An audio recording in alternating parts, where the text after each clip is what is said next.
क्या आपने कभी सोचा है कि जब इंसान हर दरवाजा खटखटा चुका हो, हर रास्ता बंद हो जाए, हर उम्मीद टूट जाए, तब भी एक शक्ति है जो कभी नहीं थकती, कभी नहीं सोती, कभी पीठ नहीं फेरती।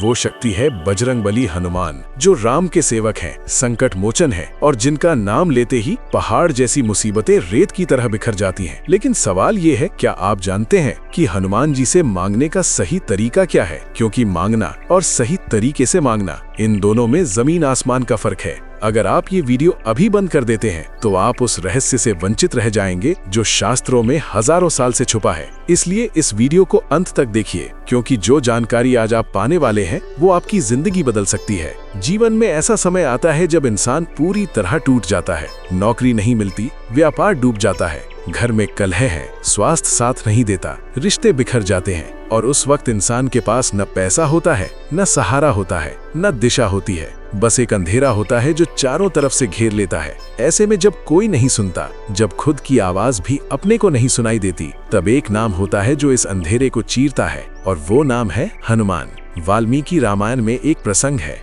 जो ये सिद्ध करता है कि हनुमान जी की शक्ति केवल बल की नहीं बल्कि भक्त की पीड़ा को समझने की भी है। जब माँ सीता लंका में अशोक वाटिका में बंदी थीं, तब उनकी दशा देखकर हनुमान जी का हृदय भर आया था। उन्होंने सीता माँ की पीड़ा को महसूस किया। वे केवल संदेशवाहक नहीं थे, वे सच्चे अर्थों में दूसरे के दर्द को अपना दर्द मानने वाले थे। यही कारण है कि जब भी कोई सच्चे हृदय से हनुमान जी को पुकारता है, वे उस पुकार को अनसुना नहीं करते। श्रीमद् भागवत महापुराण में भक्ति के जो लक्षण बताए गए हैं, उनमें सबसे महत्वपूर्ण है आर्त भक्ति, यानी वो भक्ति जो दुख में की जाती है, जो व्याकुलता से निकलती है, जो आत्मा की गहराई से उठती है। भगवान श्री कृष्ण गीता में कहते हैं, चतुर्विधा भजन्ते माम जनः सुकृतिनो अर्जुना, आर्तो जिज्ञासुरार्थार्थी ज्ञानी च भर्तर्षभा। अर्थात 4 प्रकार के लोग मुझे भजते हैं। आर्त यानी दुखी व्यक्ति, जिज्ञासु अर्थार्थी और ज्ञानी। इसका अर्थ है कि दुख में की गई भक्ति भी भगवान को स्वीकार है। और हनुमान जी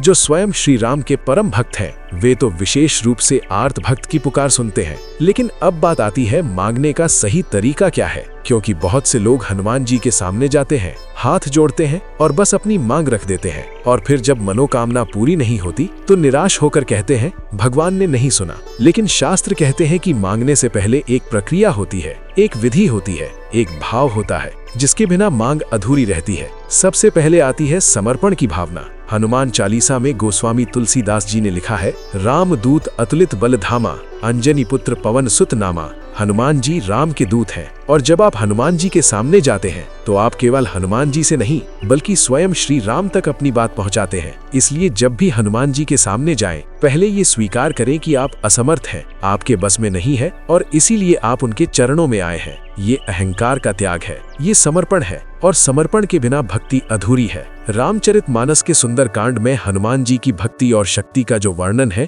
वो अद्भुत है। जब हनुमान जी लंका से लौटे और श्री राम को सीता माँ का संदेश दिया, तब श्री राम ने हनुमान जी को गले लगाया और कहा, तुम मम प्रिय भरत ही सम भाई, यानी तुम मुझे भरत के समान प्रिय हो। ये वो क्षण था जब हनुमान जी की भक्ति का फल मिला, और वो फल था प्रभु का आलिंगन। तो जब आप हनुमान जी से मांगते हैं तो ये याद रखें कि वे स्वयं प्रभु राम के इतने प्रिय हैं कि आपकी हर बात राम तक पहुंचेगी, बस आपकी भावना सच्ची होनी चाहिए। अब यहाँ एक बहुत ही गहरी बात है जो शायद आपने पहले कभी नहीं सुनी होगी। हनुमान जी को चिरंजीवी कहा जाता है, वे अमर हैं, और वाल्मीकि रामायण में ये स्पष्ट कहा गया है कि जब तक इस धरती पर श्री राम की कथा होती रहेगी, हनुमान जी उपस्थित रहेंगे। इसका अर्थ है हनुमान जी आज भी हैं, वे इस क्षण भी विद्यमान हैं, और जब आप उन्हें पुकारते हैं वे सुनते हैं। स्कंद पुराण में कहा गया है कि हनुमान जी उन स्थानों पर अदृश्य रूप से उपस्थित रहते हैं जहां राम कथा होती है, जहां राम नाम का जप होता है। तो जब आप हनुमान जी का स्मरण करते हैं तो जानिए कि वे पास है,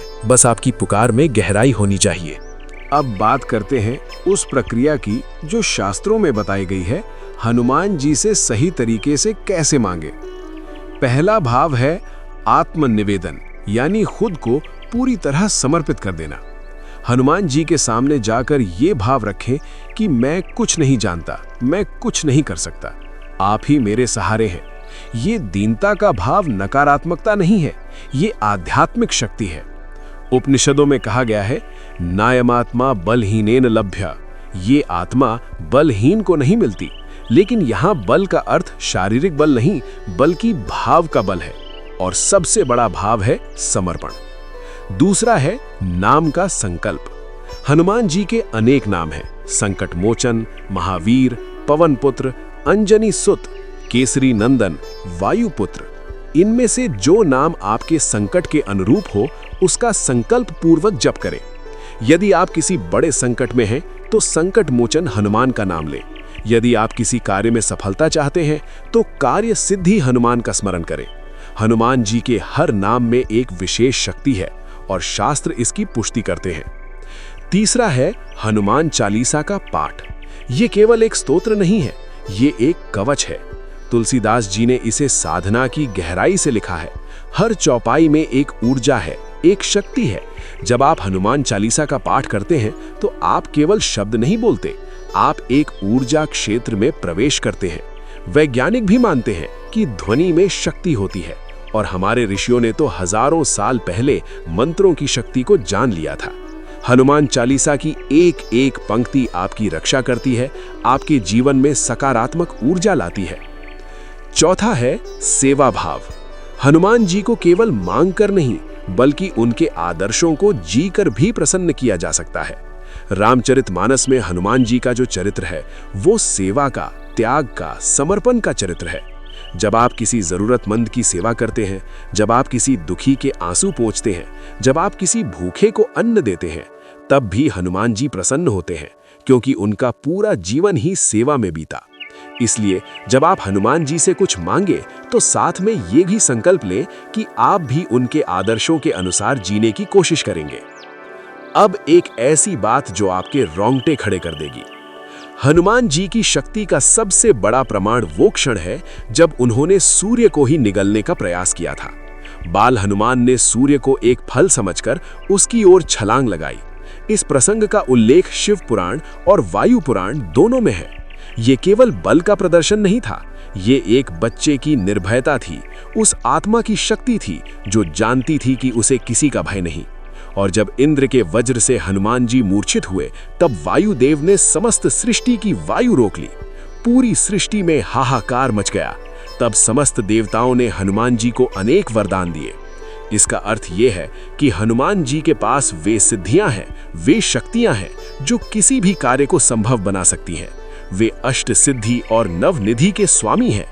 हनुमान चालीसा में तुलसीदास जी ने लिखा है, अष्ट सिद्धि नवनिधि के दाता, असवर दीन जानकी माता। यानी माँ जानकी ने उन्हें वरदान दिया है कि वे भक्तों को अष्ट सिद्धि और नवनिधि दे सकते हैं। तो जो हनुमान जी इतना देने में सक्षम है, क्या आपका काम बनाना उनके लिए कठिन है? नहीं, बिल्कुल नहीं। लेकिन आपकी भक्ति में गहराई होनी चाहिए। अब बात करते हैं उस विशेष समय की जब हनुमान जी की पूजा सबसे अधिक फलदायी होती है। शास्त्रों के अनुसार मंगलवार और शनिवार ये 2 दिन हनुमान जी की उपासना के लिए विशेष माने गए हैं। मंगलवार को हनुमान जी का जन्मदिन माना जाता है और शनिवार को इसलिए कि एक प्रसंग है जिसमें हनुमान जी ने शनिदेव को अपनी पूंछ से दबाकर उन्हें परास्त किया था और तब से शनिदेव ने वचन दिया कि जो हनुमान जी की पूजा करेगा उसे शनि की पीड़ा नहीं होगी। इसलिए शनिवार को भी हनुमान पूजा का विशेष महत्व है। इन दोनों दिनों में यदि आप सूर्योदय से पहले उठकर स्नान करके हनुमान जी का ध्यान करें, हनुमान चालीसा का पाठ करें और सच्चे मन से अपनी मनोकामना कहें तो शास्त्रों के अनुसार हनुमान जी उसे स्वीकार करते हैं। इसके अलावा हनुमान जयंती का दिन अत्यंत पवित्र माना गया है। उस दिन हनुमान जी की विशेष पूजा, अभिषेक और चालीसा का पाठ करने से जीवन में अटके हुए कार्य सिद्ध होते हैं। ऐसा मार्कंडेय पुराण में संकेत मिलता है। अब एक और महत्वपूर्ण बात, हनुमान जी से मांगते समय क्या नहीं करना चाहिए। पहली बात, केवल स्वार्थ से मत मांगो। हनुमान जी केवल उन्हीं की सहायता करते हैं जिनका उद्देश्य सात्विक हो। यदि आपकी मांग किसी दूसरे को नुकसान पहुंचाने की है, यदि आपकी इच्छा में किसी का अहित है, तो वो स्वीकार नहीं होगी, क्योंकि हनुमान जी धर्म के रक्षक हैं। वे अधर्म का साथ नहीं देते। दूसरी बात, मांग कर भूल मत जाओ। बहुत से लोग हनुमान जी के सामने जाते हैं जब काम नहीं बनता, और जब बन जाता है तो उन्हें याद ही नहीं करते। ये कृतज्ञता है और शास्त्रों में कृतज्ञता को बड़ा दोष माना गया है। इसलिए जब भी आपका काम बने, हनुमान जी का धन्यवाद करना न भूलें। तीसरी बात, निराश मत होइए। हनुमान जी का मार्ग कभी कभी परीक्षा लेता है। जब रामायण में हनुमान जी लंका जा रहे थे, तब सुरसा ने उनका मार्ग रोका। मैनाक पर्वत ने विश्राम का आमंत्रण दिया। सिंहिका राक्षसी ने उन्हें निगलने का प्रयास किया, लेकिन हनुमान जी रुके नहीं। वे हर बाधा को पार करते गए। आपके जीवन में भी जब हनुमान जी की कृपा होती है, तो पहले परीक्षाएं आती हैं, और जो उन परीक्षाओं को पार करता है वही मंजिल तक पहुंचता है। इसलिए हार मत मानिए। और अब वो क्षण जो इस पूरे वीडियो का सार है। हनुमान जी से मांगने का सबसे गहरा रहस्य ये है कि उनसे मांगते समय आपका हृदय राम के प्रति भी भक्ति से भरा होना चाहिए, क्योंकि हनुमान जी स्वयं कहते हैं, राम काज कीन्हे बिनु मोहि कहाँ बिसराम, यानी राम का काम किए बिना मुझे विश्राम नहीं। वे राम के इतने अनुरागी हैं, राम के इतने समर्पित हैं कि जो भी श्री राम का भक्त है, हनुमान जी उसकी सहायता करने के लिए सदा तैयार रहते हैं। इसलिए जब आप हनुमान जी के सामने जाएं, तो पहले जय श्री राम बोलें, राम नाम का स्मरण करें और फिर हनुमान जी से मांगें। ये सबसे सरल और सबसे प्रभावशाली विधि है। रामचरितमानस में तुलसीदास जी ने लिखा है, जो सुमिरत सिद्धि होई गणनायक करिबर बदन, करहूं अनुग्रह सोई बुद्धि राशि शुभ गुण सदन। यानी जो भी स्मरण करने से सिद्धि होती है, उनसे हम अनुग्रह मांगते हैं। ये भाव ही भक्ति की नींव है। हनुमान जी का चरित्र हमें ये सिखाता है कि जीवन में जब सब बंद हो जाए, तब भी एक रास्ता खुला रहता है, और वो रास्ता है भक्ति, वो रास्ता है समर्पण, वो रास्ता है सच्चे हृदय से पुकार। जब विभीषण लंका में थे, सब तरफ से टूटे हुए, अकेले, निराश, तब उन्होंने श्री राम की शरण ली और श्री राम ने उन्हें अपना लिया। जब द्रौपदी कुरुसभा में निर्वस्त्र की जा रही थीं, जब सब साथी हार चुके थे, तब उन्होंने कृष्ण को पुकारा और कृष्ण आए। ये भारतीय आध्यात्मिकता का सार है। जब इंसान अपनी सीमाओं को स्वीकार कर लेता है और परमात्मा की शरण में जाता है, तब परमात्मा उसे थामता है। हनुमान जी वो शक्ति हैं जो आपकी पुकार को राम तक पहुंचाते हैं। वे संकट मोचन हैं, संकट काटने वाले। वे भक्तों के रक्षक हैं, और उनकी कृपा से कोई भी असंभव कार्य संभव हो सकता है। तो आज से, अभी से हनुमान जी को अपने हृदय में स्थान दीजिए, उनका नाम लीजिए, उनसे बात कीजिए जैसे आप किसी सबसे प्रिय, सबसे भरोसेमंद मित्र से बात करते हैं। उन्हें अपना दर्द बताइए, अपनी परेशानी बताइए, लेकिन साथ में ये भी कहिए कि हे महावीर, जो आपकी इच्छा हो, जो श्री राम की कृपा हो, वही मेरे जीवन में हो। ये समर्पण, ये भाव, यही वो चाबी है जो हनुमान जी के हृदय का द्वार खोलती है। जीवन में काम न बने, ये परिस्थिति है, लेकिन हनुमान जी की शरण में जाना, ये आपका निर्णय है, और ये निर्णय ही आपकी जिंदगी बदल सकता है। अगर आज इस वीडियो ने आपके हृदय में कुछ जगाया है, अगर इन शब्दों ने आपको थोड़ी सी भी शक्ति दी है, तो एक काम कीजिए, इस चैनल को अभी सब्सक्राइब करिए। यहाँ हर दिन ऐसे ही गहरे, शास्त्रों पर आधारित आध्यात्मिक ज्ञान की बातें होती हैं, जो आपके जीवन को दिशा देंगी, आपके मन को शांति देंगी और आपकी आत्मा को बल देंगी। सब्सक्राइब करने के बाद बेल आइकन जरूर दबाएं, ताकि कोई भी वीडियो आपसे छूटे नहीं, क्योंकि यहाँ जो ज्ञान मिलता है वो किताबों में नहीं, मंदिरों की दीवारों पर नहीं, सीधे शास्त्रों से सीधे आपके हृदय तक। जय श्री राम। जय